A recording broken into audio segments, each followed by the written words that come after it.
સમી તાલુકાની રાણાવાડા તાલુકા પંચાયત સીટ પર ભાજપના યુવા અને શિક્ષિત ઉમેદવાર હરેશ દિરાજી ઠાકોરનો ચૂંટણી પ્રચાર હાલ જોરોશોરોથી તેજ। પાટણ જિલ્લાના સમી તાલુકાની મહત્વપૂર્ણ રાણાવાડા તાલુકા પંચાયત સીટ પર ભારતીય જનતા પાર્ટીના ઉમેદવાર હરેશ દિરાજી ઠાકોર વિકાસ અને શિક્ષણ જેવા મુખ્ય મુદ્દાઓને કેન્દ્રમાં રાખી મતદારો સુધી પહોંચી રહ્યા છે। તેઓ ગામે ગામ જઈ લોકો સાથે સીધી મુલાકાત કરી રહ્યા છે અને તેમની સમસ્યાઓને સાંભળી રહ્યા છે। રાણાવાડા, દાદર અને શેરપુરા ગામોના ગ્રામજનોને સંબોધતા હરેશ ઠાકોર બહુમતીથી જીતાડવા અપીલ કરી રહ્યા છે। તેઓએ જીત્યા બાદ વિસ્તારમાં સર્વાંગી વિકાસ, જેમાં શિક્ષણ, રસ્તા, પાણી અને અન્ય મૂળભૂત સુવિધાઓનો સમાવેશ થાય છે। યુવા ઉમેદવાર તરીકે હરેશ ઠાકોરને સ્થાનિક લોકો તરફથી સારો પ્રતિસાદ મળી રહ્યો છે અને તેમનો પ્રચાર દિવસે ને દિવસે વધુ તેજ બની રહ્યો છે। અહેવાલ પ્રહલાદભાઈ ઠાકોર, રાધનપુર, પાટણ। જય ભારત। મારું નામ ઠાકોર બલાજી ગાડાજી।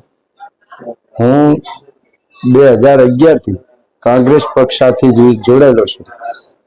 કોંગ્રેસ પક્ષે મારી કદર કરી મારા પુત્ર નામે સચિન બલાજી નામે કોંગ્રેસ પક્ષે તાલુકા પંચાયત સમી સીટ નંબર 8 કાઠી, એમાં ગામ આવે છે કઠીવાડા, તારોરા, રવત, પાલીપુર અને કાઠી, એમ કુલ મળી 5 ગામોની તાલુકા સદસ્ય તરીકે મારા બાબા સચિન બલાજી નામે કોંગ્રેસ પક્ષ દ્વારા મેન્ડેટ જાહેર કરી અને તેમાં ઉમેદવારી નોંધાયેલી છે।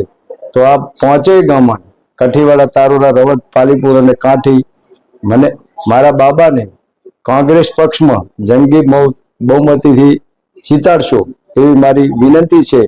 અને મતમાં જીત્યા પછી અમે 5 ગામોમાં વિકાસને લગતા વીજળી, પાણી, રોડ, રસ્તા, ગટર, પછી મકાન સહાય, વૃદ્ધ પેન્શન યોજના, તમામ જે લાભની યોજનાઓ છે એ યોજનામાં 5 ગામોના ગ્રામજનોને અમે સાથે મળીને બધી સુવિધામાં સાથે મળીને અમે મદદરૂપ થશું।